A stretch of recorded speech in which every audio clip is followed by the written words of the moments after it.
remets un peu de contexte parce que je sais pas ce que j'aurais mis au montage. Mais du coup, là, en fait, je viens d'avoir un call avec un prospect qui a commencé le call en me demandant est-ce qu'on fait du mail en plus de LinkedIn. Je lui ai dit non, parce qu'on fait vraiment que du LinkedIn.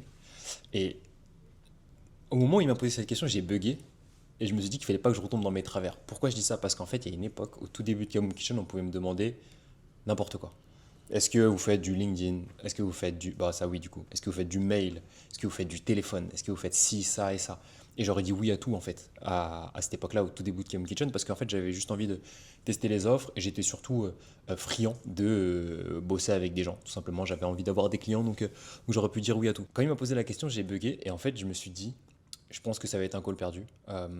Parce que juste je peux pas répondre à son besoin, tout simplement. J'ai décidé, et je pense que c'est la meilleure décision que j'ai faite vis-à-vis de Kaboom Kitchen, bah, c'est de me focus sur notre cœur d'expertise qui est LinkedIn. On maîtrise super bien LinkedIn, on sait trouver des leads sur LinkedIn, on sait booker des rendez-vous grâce à LinkedIn, on sait créer du contenu grâce à LinkedIn, on sait générer de la confiance et faire du marketing grâce à LinkedIn. Donc pourquoi commencer à s'éparpiller à gauche, à droite? En fait, là, ce qui s'est passé, c'est que si j'avais accepté sa prestation, enfin de lui dire que oui, on faisait du mail, baratiner un truc, tout ça, ben, je me serais embourbé dans une prestation ultra relou.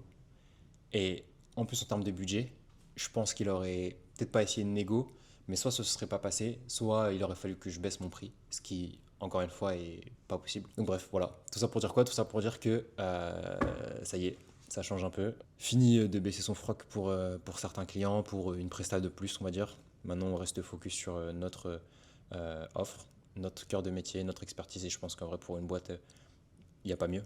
Il n'y a juste pas mieux.